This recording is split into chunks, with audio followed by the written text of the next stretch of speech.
Buenas noches, nosotros somos estudiantes de Administración de Empresas del Grupo 4EP. Mi nombre es Vanessa Braceli y mis compañeros son Cristian Rodríguez. y gracias. Al día de hoy, Estados Unidos tiene la potencia militar más agresiva y poderosa de todos los tiempos. Durante la colonia misma se creó una economía capitalista moderna en la que se ha apoyado la democracia política de Estados Unidos con una intensa diversificación del desarrollo interno, de las exportaciones y de la conquista de los mercados externos. En los años 1880 y 1890, los sectores claves de la economía de Estados Unidos alcanzaron niveles internacionales de competitividad ventajosos frente a Inglaterra, dando lugar a presiones del gobierno para la apertura de los mercados externos, en la que Estados Unidos podía competir en igualdad de condiciones. Uno de los promotores más importantes de la expansión territorial de Estados Unidos fue Thomas Jefferson, en la que intentó apoderarse de las antiguas colonias españolas y francesas en el norte del continente, incluidas Canadá y Cuba. Otro punto importante fue la candidatura demócrata de John Kerry en 2004. Los principales puntos de su plataforma demócrata fueron la lucha contra el terrorismo, la refundación del sistema de inteligencia, armas de destrucción masiva e Irak, que consistía en que se debía construir una coalición de países. El ayer de China fue un gran país antiguo que había creado una civilización espléndida. A lo largo de la historia han existido diferentes civilizaciones, pero las cuales no se han podido mantener. China, al contrario, ha durado más de 5.000 años, que es una fuente de orgullo para todos los chinos. Algo muy importante de recalcar dentro de la cultura de China es el patriotismo, encarnado en el dicho de que cada uno es responsable por la grandeza o la decadencia del país, y la idea populista que dice que el pueblo es la fundación del país y el pueblo es más importante que la monarquía. El hoy de China es un país en proceso de reformas y apertura hacia el exterior, es una fuerza creciente dedicada a la paz. Una población grande y el subdesarrollo son dos problemas que China se ve forzado a encarar, ya que al contar con una población tan grande debe tener cuidado con sus problemas internos. La China de mañana seguirá siendo un país que ama la paz y tiene un futuro lleno de perspectiva. Algunos puntos que debe enfrentar China son la tendencia general del mundo actual es hacia la paz y el desarrollo, el socialismo al que se adhiere. Otro punto es la reforma y apertura de los últimos 25 años ha permitido a China una considerable acumulación de material y su economía ha ganado un punto de apoyo en el mundo. Las relaciones del día de hoy entre China y Estados Unidos constituyen uno de los factores más importantes, entre lo que involucran lo económico, lo político y lo militar. Los vínculos entre China y Estados Unidos han sido importantes desde la segunda mitad del siglo XXI, pero se convirtieron en sustanciales para ambas partes a partir de la intervención de Estados Unidos en la Segunda Guerra Mundial. El acercamiento con Estados Unidos brindó a China otra oportunidad de resguardarse de la confrontación bipolar y durante 10 años tuvo un ambiente exterior relativamente estable. Durante ese periodo logró consolidar su nueva estrategia de modernización a largo plazo, sustentada en la reforma de la economía y la apertura al exterior. Con su desarrollo económico y su mayor participación en la economía internacional, China se fue perfilando como una potencia en términos económicos y empezó a tener las características de potencia regional, política, militar y económica. Para Estados Unidos, el modelo económico chino está causando estragos al día de hoy en la posibilidad de generar empleo y estiman que hay 3 razones para ello. La primera es que el peso chino se mantiene artificialmente devaluado, debido al cual se encarecen las exportaciones norteamericanas y se debilita la competitividad de las empresas de dicha nación. La segunda, que el dumping social chino abarata artificialmente los productos que China exporta. La tercera se refiere a que el incremento de la demanda china de materias primas, metales y combustibles ha subido los precios internacionales, lo cual ha disminuido la capacidad de los norteamericanos para poder competir. Inclusive si incrementan los aranceles a las exportaciones chinas, les imponen cuotas o sanciones por doping. Comienza con los países Colombia, Perú y Ecuador con Estados Unidos sobre el Tratado de Libre Comercio. El comienzo de las discusiones se dan en mayo de 2004, con la idea de la firma de un tratado. Como primer lugar, una oportunidad para los exportadores Colombia, Ecuador y Perú sería la ampliación de mercados y el afianzamiento de sus vínculos con Estados Unidos. ya que está en juego su futuro económico y deben tener responsabilidad, realismo y pensar estratégicamente, porque es sumamente riesgoso solo enfocar el intercambio a un solo país, y aunque una apertura en el mercado parezca la mejor solución para América Latina, convendría analizar sin afanes sus costos y beneficios, ya que en cada región existen sectores más competitivos y dinámicos que otros y por ende preparados para el libre comercio. Un beneficio del Tratado de Libre Comercio sería la inversión extranjera en la región, ya que poco a poco ayudaría al país a incrementar sus exportaciones. En la década de los 80, América Latina en casi su totalidad enfrentó un doble proceso de transición, del autoritarismo a la democracia política y de una profunda reforma de Estado. Estas transiciones se dieron casi simultáneamente. La transición de la democracia hizo que hoy en día casi todos los países en América Latina sean demócratas con una única forma de gobierno legítimo, y las reformas de Estado logró la privatización de las empresas públicas. Estas transformaciones representaron cambios profundos no solo en lo económico, sino en lo político de cada país, evidenciándose efectos inmediatos, y al mismo tiempo aparecieron nuevos problemas que afectaron a las poblaciones más vulnerables. Los estados buscan estrategias para el desarrollo del país, insertando el tema de la biotecnología dentro de la planificación de la política de países como Estados Unidos y bloques de integración como la Unión Europea. A principios de la década de los 60 se inició el vertiginoso desarrollo de la biotecnología moderna, y de igual forma, desde mediados de los años 80, algunos sectores de la comunidad científica y económica comenzaron a predecir los efectos que tendría la industria biotecnológica sobre la economía de países en desarrollo, creándose así el Convenio de Biodiversidad, que establecieron las reglas de juego de las negociaciones del protocolo objeto de estudio, creando así estrategias de negociación de diferentes grupos y países. En Colombia y a nivel mundial, cada vez van creciendo las universidades que se interesan por China, debido a que sus estudios han adquirido un nuevo dinamismo en todo el mundo. China no siempre tuvo éxitos, China tuvo muchos problemas por los cuales tuvo que pasar. Uno de ellos fue el desempleo, el cual podía estar en el 8%, y todo esto debido a las grandes inversiones extranjeras. Para todo esto, el presidente prometió modernizar la constitución con reformas importantes para la población.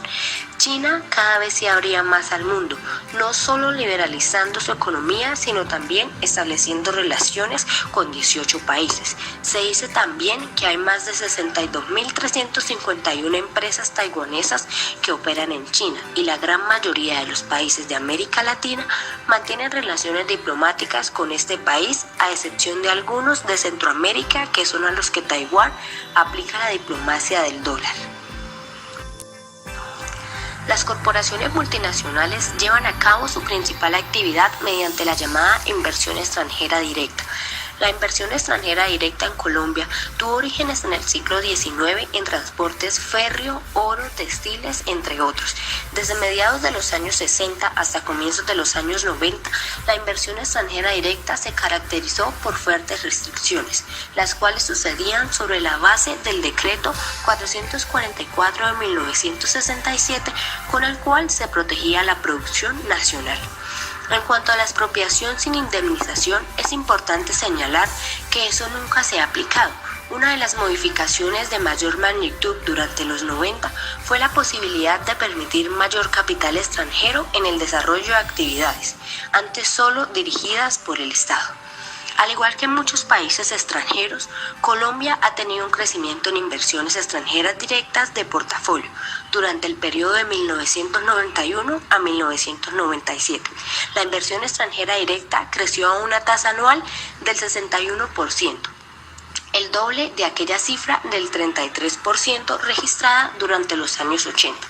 Los años 90 los terminaron con grandes problemas, no solo sociales, sino de conflictos, con índices altos de desempleos y miserias totales en la región. La ética es un componente asociado indiscutiblemente a la naturaleza humana y al mundo empresarial, donde el ser humano se desenvuelve como parte de su vida misma, con las implicaciones propias de dicho entorno, como la toma de decisiones, la lucha por sus intereses particulares, los conflictos de la competencia desleal, la ambición desmedida y demás situaciones donde la moralidad debe tomar partido, amparado en el derecho divino, la ley natural, los derechos humanos y demás. Todo surge a raíz de que toda negociación se hace entre seres humanos, de los cuales la ética forma parte innegable, y de la ética empresarial, una vez que estos tienen vínculos que los hermanan en sus propósitos.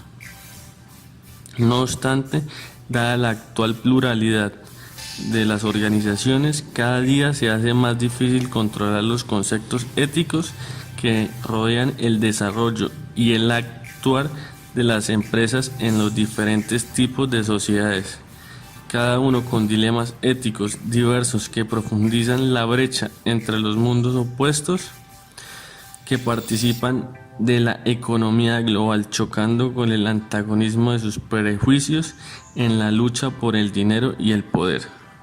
La preocupación principal de las empresas hoy es buscar fin a las hostilidades y considerar las diferencias ideológicas acudiendo a la mediación.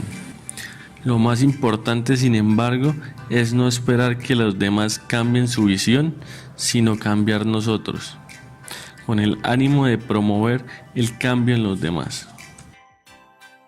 El tema ambiental en el mundo de las relaciones internacionales ha cobrado especial importancia al ritmo del desarrollo científico, tecnológico y de la industrialización. Los problemas ambientales y los conflictos sociales cada vez son más frecuentes, poniendo en escena las diferencias entre los mundos desarrollados y los subdesarrollados. En un intento de buscar soluciones y de reconciliar los seres humanos con su ambiente, la agenda ambiental ha propuesto centrar su accionar en temas específicos como medio ambiente y desarrollo, medio ambiente y soberanía estatal, derecho internacional del medio ambiente, cooperación técnica y financiera internacional. A pesar de los muchos avances que se han hecho en la tarea de concientizar a la humanidad de la necesidad de proteger al ambiente, se hace necesario replantear modelos de producción tradicionales por modelos de desarrollo sostenible y llegar a un tratado de organización mundial donde se tomen decisiones serias para proteger nuestro patrimonio ambiental. Las violaciones al cumplimiento de la Carta de Naciones Unidas condujo a una reforma o revisión de la misma. Reconociendo el papel de dicha carta como punto de referencia en el fortalecimiento de la democracia y de los derechos humanos, la solución de conflictos y el control de uso de las armas, los alcances de la diplomacia, la soberanía de los estados, el manejo de problemas de justicia, etc. Exige el compromiso de los estados en el cumplimiento de las estrategias acordadas para armonizar un nuevo orden internacional y en sus reuniones tratar temas palpables a los que se hagan seguimiento para justificar las inversiones que ocasionan cada una de ellas. El mundo actual enfrenta situaciones lamentables de terrorismo internacional, enfermedades contagiosas, degradación del medio ambiente, uso de armas nucleares que requieren un tratamiento preventivo para evitar su ocurrencia y fomentar la colaboración a nivel mundial. Para lograr esto, urge hacer uso de su universalidad, su neutralidad y toda su capacidad para unificar fuerzas que le den coherencia y eficacia en sus políticas universales y, sobre todo, rescatar la credibilidad de su trabajo.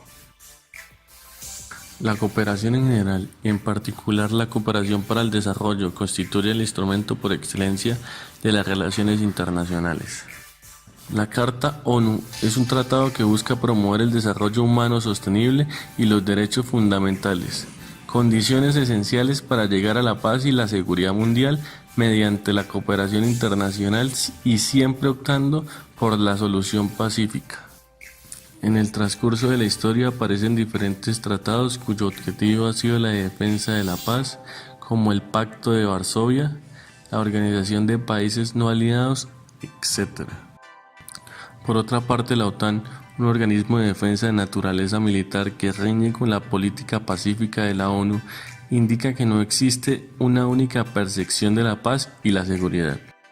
No obstante, la existencia de estos organismos y sus políticas de funcionamiento continúan existiendo violaciones de derechos humanos a nivel mundial, pero aunque muchas veces impera la impunidad, existe la posibilidad de hacerlo visible ante los diferentes países. La comunidad internacional deberá adoptar una nueva visión de las relaciones internacionales basados no en el concepto de política exterior en oposición a la política interna de los estados, sino en un enfoque que permita políticas públicas consensuadas para promover beneficios universales en todos los países, para generaciones presentes y futuras. Uno de los países más importantes en cuanto a relaciones internacionales como los Estados Unidos, al día de hoy al posicionarse Donald Trump como presidente, los daños causados por su gobierno en el ámbito de relaciones internacionales han sido menores de lo que se temía. De hecho, ha mejorado su relación con China. Una de las primeras medidas que en tomar fue retirarse del Tratado Comercial con el Pacífico, que habría excluido a China y reafirmando las normas de comercio occidentales en la región de Asia del Pacífico, utilizándolo como estrategia para mejorar la relación entre China y Estados Unidos. Uno de los países más importantes en cuanto a relaciones internacionales como los Estados Unidos, al día de hoy al posicionarse Donald Trump como presidente, los daños causados por su gobierno en el ámbito de relaciones internacionales han sido menores de lo que se temía. De hecho, ha mejorado su relación con China. Una de las primeras medidas que en tomar fue retirarse del Tratado Comercial con el Pacífico, que habría excluido a China y reafirmando las normas de comercio occidentales en la región de Asia del Pacífico, utilizándolo como estrategia para mejorar la relación entre China y Estados Unidos. Las problemáticas que se plantearon para poder lograr su éxito en las compañías, sumando a esto el aumento de la tasa de desempleo, las diplomacias de tratado que se hicieron con otros países extranjeros, comparado con las problemáticas de Colombia para que alguien sea exitoso, más el aumento de desempleo debido a la problemática de Venezuela y otro sinónimo que se podría utilizar sería agregar los tratados de diplomacia que hizo el presidente Juan Manuel Santos en el país. En la actualidad, uno de los temas más importantes para los países son las relaciones internacionales que les permitan mejorar tanto su mercado interno como su mercado externo. Todo esto contribuyendo para mejorar la calidad en cuanto a desarrollo de cada país. Son múltiples retos para Colombia gracias a los tratados de libre comercio con Estados Unidos y demás países, sumándole a esto el cambio de democracia que tuvo y la reforma del Estado, creando así estrategias para el desarrollo del país y estudiando los demás países para lograr ser exitoso, aplicando las estrategias para llevar a cabo a las corporaciones multinacionales su principal actividad mediante la llamada inversión extranjera directa. Los dirigentes del mundo entero deben replantear los criterios de manejo de políticas en materia ambiental y de relaciones internacionales, para responder a los desafíos actuales donde la ética respalde a todo nivel las actuaciones y decisiones de cada país.